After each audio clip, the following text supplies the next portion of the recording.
Turnir u Haklu već se tradicionalno pod svjetlima reflektora održava u kasnim popodnevnim i večernjim satima. Osim u Lepoglavi, turnir je bio održan i u Višnjici, dok su sljedeća 2 vikenda rezervirana za Haklu u Kamenici i Klenovniku. Turnir u Lepoglavi organizirala je nezavisna udruga mladih uz pomoć košarkaškog kluba i sportskih udruga iz Lepoglave. Loše vrijeme i ljetni pljuskovi ni ovog puta nisu izostali, pa je turnir bio odgođen za 1 dan. Tako se umjesto najavljenih 16 ekipa okupilo njih 8, uglavnom iz susjednih gradova i općina. Kao i svake godine kiša je temelj novog turnira, tako da nažalost evo desilo nam se da jučer smo odgodili za danas. Danas nam je došlo malo manje ekipa nego što smo očekivali, neki su se ispričali, ali eto 8 ekipa, igrači su nam eto iz Šibenika, ne bi vjerovali iz Ukrajine, jedan dečko igra ovdje, iz Toplica. Ekipe su iz Ludbrega, Lepoglave, Klenovnika, Ivanca, Varaždina. No nešto slabiji odaziv u odnosu na prijašnje godine nije smanjio zadovoljstvo organizatora. Odaziv je obično od onih 7-8 ekipa prve godine do 6 ekipa prije 2 godine. Danas se nažalost to splaslo zbog kiše.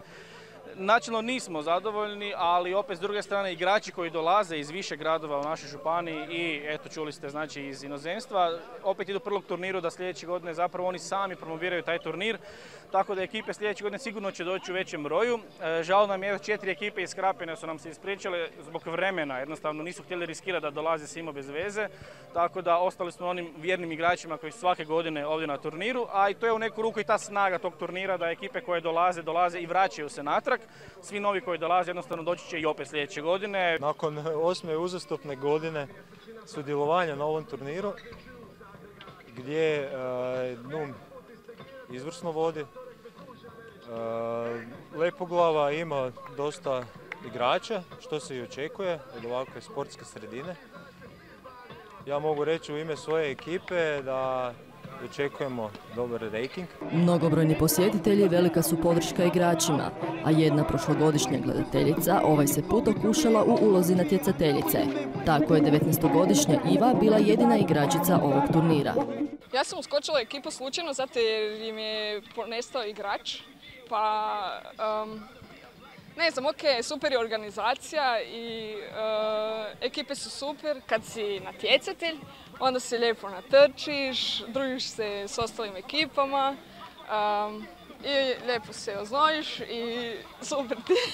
Grad Lepoglava glavni je pokrovitelj turnira. Za ovu je priliku iz proračuna izdvojeno 5.000 kuna, čime su pokriveni troškovi izrade majici za sve sudionike i kupnje pehara. Kotizacija od 120 kuna po ekipi raspoređena je u nagradni fond. Nagradni fond je zapravo kotizacija. Svaka kuna koja je data za kotizaciju ulazi u nagradni fond. Prva 3 mjesta znači osvajaju novčane nagrade. Pehari i simbolične nagrade su za najboljeg tricača, a za publiku je nešto za popit ako pogode s centra, kao i svake godine. Nakon što je svaka ekipa odigrala minimalno 7 utakmica, pobjedu je odnijela ekipa sastavljena od igrača iz Ivanca i Varaždinskih Toplica. Drugo mjesto zauzeli su igrači iz Lepoglave i Ivanca, dok je treće mjesto pripalo lepoglavskoj ekipi Ljutiti Dabrovi.